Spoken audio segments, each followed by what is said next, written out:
선생님, 관찰일지 어떻게 써야 될까요? 제가 쓰고 있는 관찰일지가 맞는 걸까요? 이런 궁금증이 있으시다면 지금 끝까지 시청 부탁드리겠습니다. 안녕하세요, 우리 주임쌤입니다. 오늘은 제가 여러 선생님들이 궁금해하셨던 것 중에 하나가 그 관찰일지를 어떻게 쓰는지 작성법을 좀 알려달라고 하신 선생님들이 계세요. 그러니까 이것도 뭐 정답이 있다라고는 할 수 없고요. 또 제 것이 정답이라고도 할 수 없습니다. 혹시라도 이것이 좀 아닌데 싶으시면 그냥 패스하시면 되고요. 좀 이런 부분들은 도움이 되겠다는 것들만 선생님들께서 취합하셔서 적용을 하시면 될 것 같습니다. 제가 관찰일지를 두 가지로 이제 나눠서 영상을 찍을 거예요. 첫 번째는 이제 관찰 일지를 작성하는 방법에 대해서 알려드릴 거고, 두 번째는 관찰 총평, 1년에 2번이 들어가야 되는 관찰 총평을 작성하는 방법에 대해서 알려드리도록 하겠습니다. 이 시간에는 유아반 담임을 맡고 있기 때문에 유아반에 관련된 관찰 일지에 대한 작성 방법을 알려드리도록 하겠습니다. 자, 먼저 5개의 기본 보육 과정의 영역들이 있어요. 첫 번째 신체 건강, 그 다음에 의사소통, 사회관계, 그 다음에 예술 경험, 그 다음에 자연 탐구, 이렇게 5개의 영역이 있는데, 이렇게 물어보신 선생님들이 계셨어요. 그 5개가 모두 다 들어가야 되나요? 라고 물어보셨던 그런 질문들이 있었는데, 5가지가 다 들어가야 합니다. 그리고 작성 그 횟수는 한 달에 한 번 이상이 들어가면 돼요. 그러니까 6개월 동안 아이가 한 영역당 적어도 한 번 이상의 관찰 기록이 남아 있어야 합니다. 같은 영역이 2개, 3개여도 상관없습니다. 한 영역이 여러 번 들어가도 상관은 없지만 빠지는 영역이 있으면 안 된다는 것, 그것은 잊지 마시고 선생님들이 좀 기억을 해주시면 좋을 것 같고요. 자, 그럼 먼저 신체 운동 건강 관련된 그 관찰을 어떻게 해야 하는지에 대해서 제가 예시를 들어서 말씀을 드릴게요. 신체하고 건강 그리고 기본 생활에서 들어가야 할 것은 이 아이가 얼마나 신체 활동을 활발하게 참여를 했고 그것을 신체를 다 이용해서 활동을 했는지에 대한 관찰이 들어가면 돼요. 예를 들어서 이제 저희가 전통놀이를 했어요. 전통놀이 한 그 날에 팽이치기 놀이를 하는데 어떤 아이가 유난히 팽이치기를 너무 잘하는 거예요. 다른 아이들에 비해서. 그래서 제가 이제 그 아이가 저한테 와서 선생님 저 팽이치기 굉장히 잘해요 하면서 자랑을 했어요. 그래서 제가 봤더니 정말 팽이치기를 너무 잘하더라고요. 그래서 제가 그럼 다른 친구들을 좀 도와줘서 같이 할 수 있게 해볼래? 라고 이야기했더니 그렇게 실행을 하는 모습을 보여줬습니다. 그러니까 그것이 그날 있었던 그 하나의 장면이었고 그 장면을 가지고 선생님들께서 그 글로 옮겨 적는 것이 관찰 일지가 되는 거예요. 근데 그 관찰 일지는 되도록이면 대화체가 들어가 있게 쓰시는 것이 읽는 사람들이나 쓰는 사람이 조금 더 그 상황을 파악하기가 쉬워요. 정말 통째로 옮겨 놓은 듯한 느낌이 들어요. 대화체로 쓴다면. 예를 들어서 이렇게 썼습니다. 실내에서 전통놀이를 하는데 유아들이 팽이 돌리기를 어려워하고 있었다.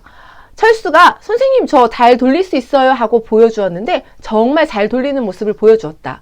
교사가 그럼 다른 친구들도 알려주면 어떨까? 라고 하니 네 라고 대답한 뒤 친구들을 도와주는 모습을 보여주었다. 신체와 도구를 사용하여 자유롭게 놀이할 수 있는 모습이 기특하였다. 이것이 그날 팽이 돌리기에서 신체 활동에서 이루어진 하나의 사건이에요. 그 아이를 중심으로 일어났던 사건을 저는 그대로 대화로 옮겨 적었습니다.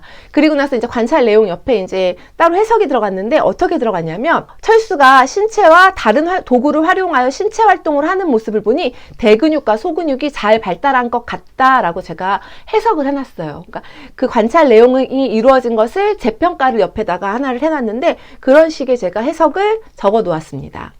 그러니까 신체와 건강 영역에서는 그 아이가 만약 신체에 대해서 관찰을 하실 거면 대근육이나 또는 소근육이나 또는 도구를 활용하여서 신체를 어떻게 움직였는지에 대한 구체적인 것이 들어가면 좋고요. 그러니까 관찰 일지의 기본은 제가 볼 때는 그 상황을 어쨌든 그대로 갖다 담아놓는 것이 가장 기본인데 그러면서도 그냥 대화체로 들어가는 것이 조금 더 그 내용을 그날의 상황을 이해하기가 조금 더 수월하고 아이의 반응이 여기에 들어가잖아요. 그러니까 선생님 교사가 이렇게 했더니 이렇게 하였다보다는 잘할 수 있어요 하고 먼저 자기의 상황을 이야기를 해주고 교사가 그러면 도와줄 수 있겠니? 했더니 아이가 네 라고 대답을 했잖아요. 그러니까 이것은 어떻게 보면 교사의 그냥 일기 같은 형식이 아니라 정말 그날에 있었던 관찰을 적은 듯한 느낌이 더 많이 들어요.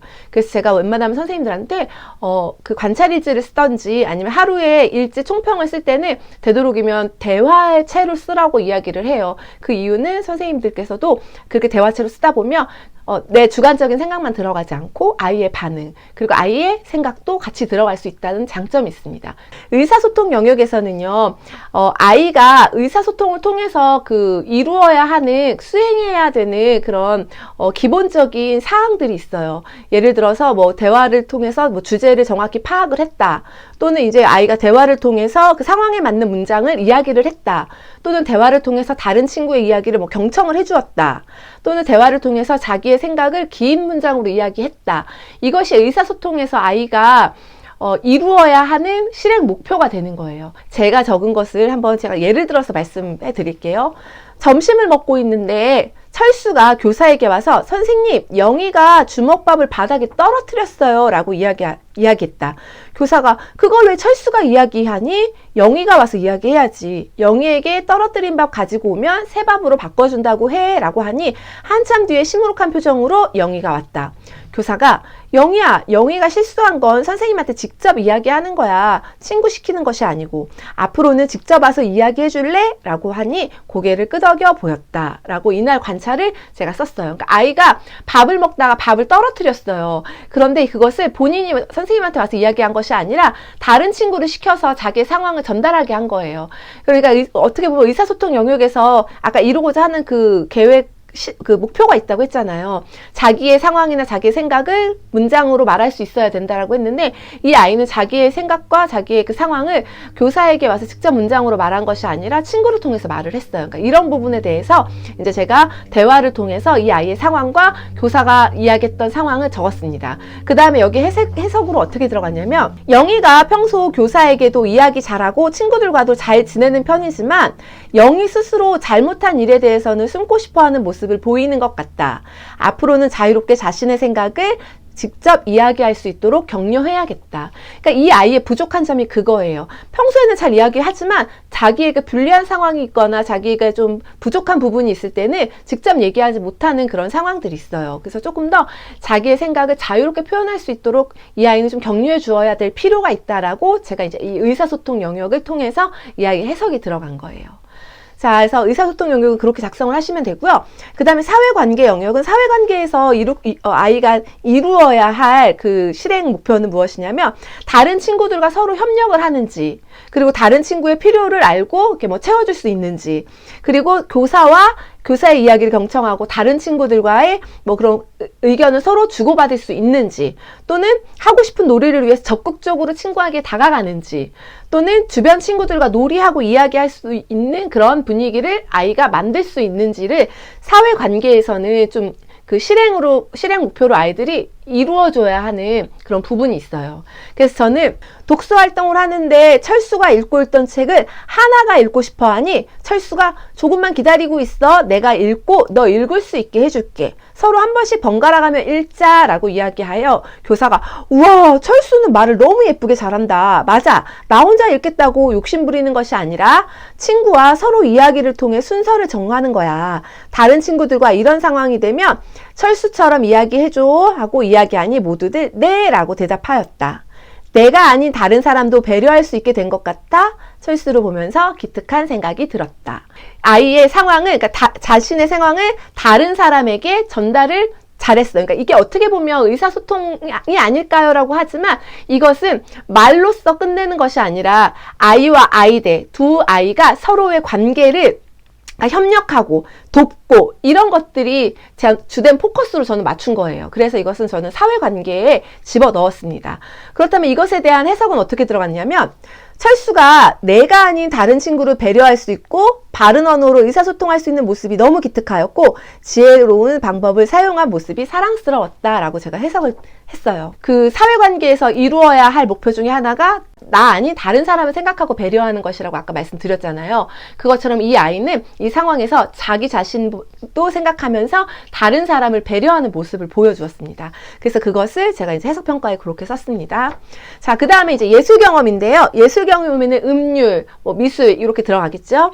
자, 예술 경험에서 아이들이 수행해야 될 목표는 미술 활동을 하면서 여러 조형 활동에 참여를 하는지를 관찰하셔야 되고요. 그리고 협동적인 미술 활동을 참여를 하는지, 또는 다양한 재료를 가지고 사용하면서 그것을 창의적으로 내보이는지, 아니면 다양한 음악 감상을 통해서 그것을 표현할 수 있는지, 이런 부분들이 이제 예술 경험에서는 좀 수행이 되어야 될 그런 목표, 그러니까 실행 목표 중에 하나입니다. 그래서 제가 예술 경험에서 관찰했던 내용은요. 영희가 미술 영역에서 골판 종이로 무엇인가를 만들고 있어. 교사가 영희야, 이거 다 만들면 어떤 작품이 나오는 거야? 라고 물으니 멋진 작품인데 이따 선생님 제일 먼저 보여줄게요. 라고 하여 교사가 그럼 기다릴게. 라고 돌아선 후 잠시 후 영희가 선생님 다 만들었어요. 선생님이 좋아하는 캡틴 아메리카 방패예요. 라며 교사를 향해 보여주었다. 영희가 스스로 미술 영역에서 활동하는 모습을 보니 기특하였다. 자, 어떤 거를 이 아이가 수행을 한 거죠, 미술 영역에서? 여러 재료를 사용해서 자기 나름의 창의력을 가지고 조형물을 만든 거예요. 그렇기 때문에 이 아이는 예술 경험에서 수행해야 될 목표를 완성을 했고요. 그래서 제가 이거에 대한 해석평가를 뭐라고 했냐면, 다양한 재료를 사용하여 자신의 생각을 표현할 수 있게 된 것을 보니 앞으로 미술 영역에서 더 다양한 놀이가 이루어질 수 있을 것 같다라고 제가 해석을 했어요. 그래서 예술 경험에서 이 아이가 다양한 재료를 가지고 조형물을 완성한 것에 대한 이제 수행한 것에 대해서 제가 이제 작성을 했던 것입니다. 그리고 이제 마지막으로 자연 탐구인데요. 자연 탐구에서 우리 아이 실행해야 될 목표는 교사가 제공한 것들을 여러 탐구 도구를 사용해서 탐구할 수 있는지에 대해서 봐야 되고요. 여기에는 자연 탐구 수조작도 같이 들어가기 때문에 구체물의 개수를 셀 수가 있는지에 대해서, 그리고 주어진 재료를 탐색해서 자신이 재료의 특성을 가지고 자유롭게 표현할 수 있는지, 그리고 호기심을 가지고 조금 더 이제 그것들을 탐구하는지에 대한 것들이 들어가 있어야 돼요. 그것이 아이들이 자연 탐구에서 실행해야 할 목표 중에 하나입니다. 그렇다면 자연 탐구에서 저는 어떻게 했냐면, 우리 반에 새로운 식물을 배치하였는데 철수가 식물을 보며 선생님 이건 뭐예요? 라고 물어. 교사가 이건 식물인데 이따가 같이 이름 지어보자 라고 하니 야자나무 같아요 라고 이야기하였다. 교사가 어떤 점이 야자나무 같아? 라고 물으니 잎이 커다랗고 몸이 야자나무처럼 생겼어요 라고 자신이 관찰한 것을 자세히 설명하는 모습을 보여주었다.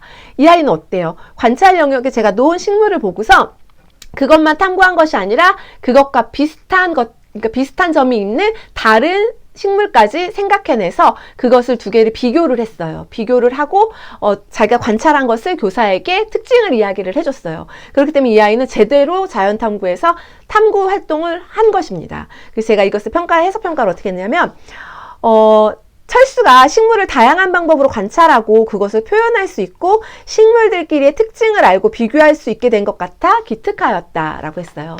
그러니까 식물을 탐구를 하고 그것을 가지고 기존에 본인이 알고 있었던 다른 식물과 비교해보고 같은지 다른지에 대한 특징을 이야기하고, 그러니까 이런 것들이 자연탐구에서 이루어졌다는 것을 그대로 제가 이제 여기에다 관찰 기록에다가 관찰 일지에다 작성을 했습니다.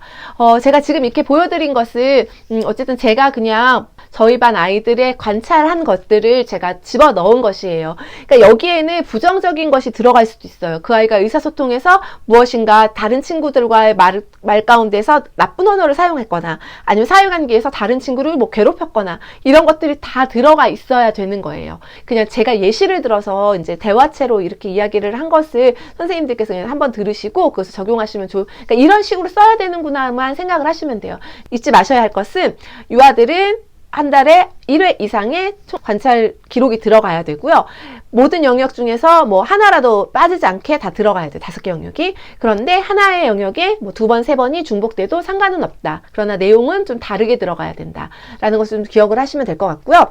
또 해석평가에서는 이것을 기반으로 이제 그때는 선생님이 해석하는 내용들, 대화체가 아닌 이것이 이렇게 한 것을 보니 이 아이가 이렇게 된 것 같다. 아니면 이렇게 할 수 있도록 격려해야겠다. 라는 것들이 좀 해석평가에 들어가 있으면 좋습니다. 하겠습니다.